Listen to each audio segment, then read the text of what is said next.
What up mga solid subscribers, no? So ayun guys, meron po tayong papanoorin, no? Ito po yung sa BINI Blink Twice Dos Veces Remix, no? So I don't know guys kung ano pong language po yun, no? Comment down below. May kita ba nandito sa description? Wala po siya sa description, no? So ayun, pakinggan natin. Meron din after nito, meron din tayo itatakil na topic, no? So I think medyo interesting po ito, no? This is a video muna. Ito una lang papanoorin, this is a video of BINI muna, no? So okay guys, no? Without further ado, let's all watch this.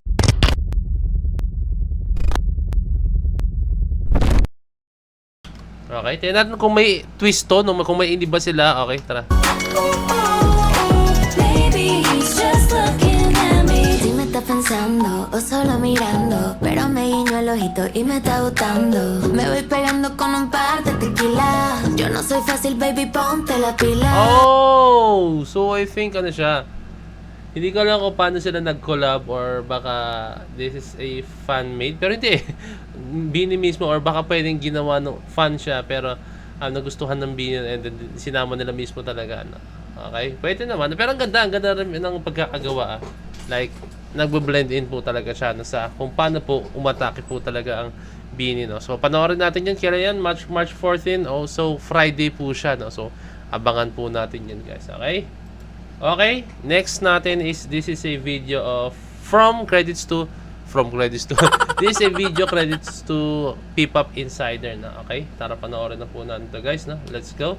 Mic check. Okay, baka nawala yung mic ko, baka sayang effort ko. Okay, tara, let's go. There has been ongoing frustration among some Blooms toward ABS-CBN management due to what they perceive as poor promotion of BINI in the past few days. Many Blooms have noticed that even a simple EP scheduler has not been released by BINI's team. There are also concerns about social media. Simple EP scheduler has not been released by BINI's team. Ulit.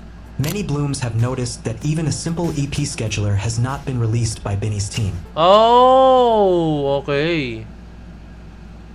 So yung EP schedule daw nila, no. So parang hindi siya sinama sa dito sa pinaka-calendar nila, no. Okay. Okay.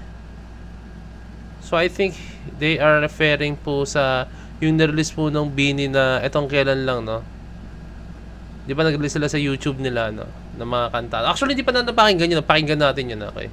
Sa ibang video, okay? There are also concerns about social media promotion, such as the official TikTok account still having the teaser for Blink twice pinned instead of newer updates. So parang natayenga yung yung TikTok account nila, no. So actually ganyan din ako, guys. Kung titingnan niyo yung aking TikTok accounts, nakatenga. Ang hirap kasi sa akin, guys. Mahirap po yung sitwasyon ko na meron akong Facebook, meron akong TikTok, meron akong YouTube. Ang hirap din, guys, kapag one-man team ka po talaga, no. Kailangan po talaga is may team ka talaga. Pero kasi hindi ko pa kaya bumuo ng team dahil hindi pa enough. Meron naman na po, pero hindi pa enough talaga na para sa bumuo ko ng team. No? Pwede naman siguro like mga friends na talagang susuporta, like kaya mong sumugal. Pero sa ngayon, wala eh. Usually talaga ngayon guys, is kung kukuha ka ng team, kailangan talaga is merong kapalit po talaga. No? Additionally, some fans are disappointed with the North American concert promotion, saying that the ticket-selling news has not reached casual audiences. These concerns are valid, especially since Blooms are voicing them out, not American concert promotion. Additionally, some fans are disappointed with the North American concert promotion, saying that the ticket-selling news has not reached casual audiences. These concerns are valid, especially since Blooms are voicing them out of love for BINI. However, we have to remember that promoting in another country is not easy. It usually requires a massive budget just to run ads on big LED screens. Tama guys, dito pa nga lang sa bansa natin, napakamahal na po mag-promote, napakamahal na po gumawa ng mga ads like sa mga billboards, napakahirap na po. What more pa po sa ibang bansa, which is hindi po na ang territory yun, no? So I think mas malaki po yung ilalabas, yung expense mismo, no? Kaya hindi na masisi kung bakit ganun po, no? Pero syempre knowing ABS-CBN naman guys, no? I think kaya naman po nila since napakalawak ng kanilang ng kanilang network as in, no? Like yung kanilang mga nasasakupan, no? Kaya naman siguro. Said their Temecula concert is already sold out. I believe they are putting in enough effort to promote the concert.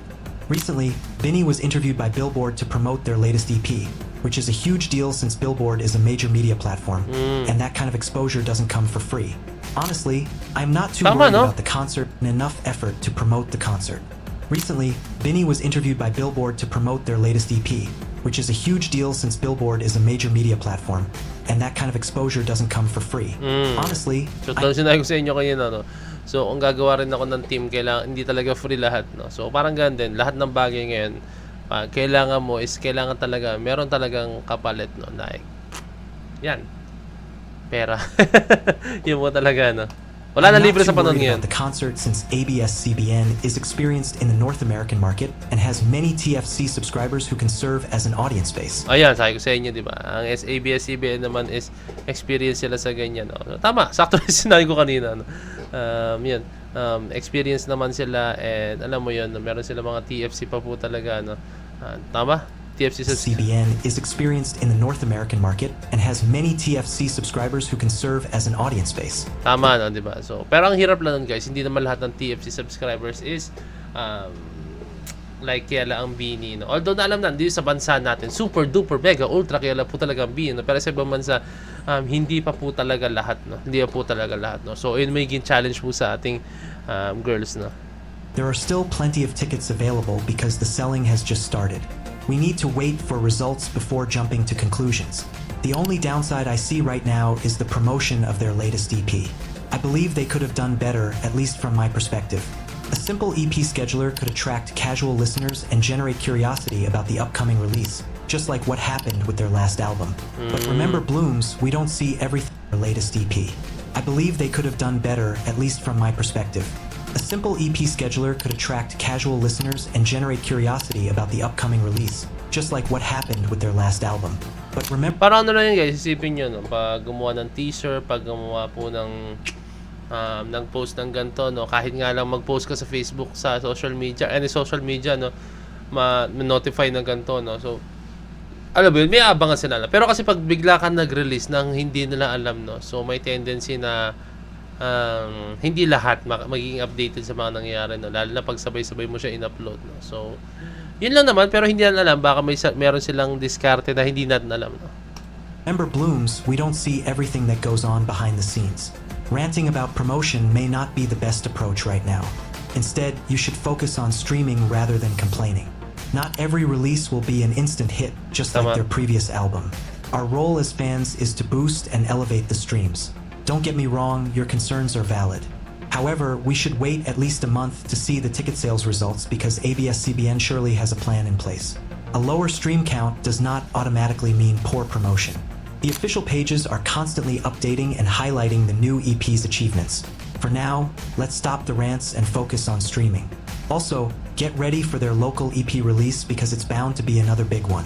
We should be patient because not every drop has an instant popularity. Tama, no? So, kumbaga, meron tayong kasabihan na hindi araw-araw Pasko, no? Hindi araw-araw Pasko, no? So, may mga ganyan talaga moments, guys, no? So, may ups and downs po talaga, no? So, depende na lang sa ating kung paano natin siya i-absorb, no? Pero, what's important is naman, guys, is tuloy-tuloy po ang Bini, tuloy-tuloy po ang girls sa kanilang ginagawa, no? So, wala nang masama ron, guys, no? Kung susuportahan lang natin sila sa kung ano yung gusto nila, no? Sa kung anong hakbang ang gagawin nila, no? And, ang maganda rin dito, guys, is yung ABS-CBN is talagang gumagawa rin po sila ng mga hakbang na ikabubuti po ng Bini mismo, no? So, ay lang suportahan lang natin, no?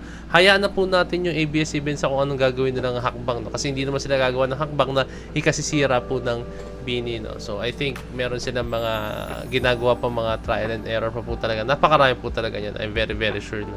So, ay lang, suportahan natin ng Bini, suportahan natin ang lahat ng talento ng mga Pinoy, no? So, ayun lang, abangan natin yung mga susunod na balita po sa Bini, no? Abangan po natin yung mga sunod na mga concerts nila, no? So, suportahan, ayun lang naman, suportahan lang natin, no? Mga kababayan natin yan, hindi naman po yan mga tao na, alam mo yun, na galing ibang bansa tapos pumunta ng Pinas para lang dalhin yung pangalan ng Pinas. So, hindi, dito po sila, born and raised po sila dito sa Pinas, dito rin po sila nagsimula ng kanilang career, no? Kaya, for me, isa sila sa mga super deserving na makatanggap ng suporta po talaga natin. So, ayun lang, guys. Maraming salamat sa panonood ng aking video, no? So, ayun lang, this is Point of Signing out. Peace. Let's see.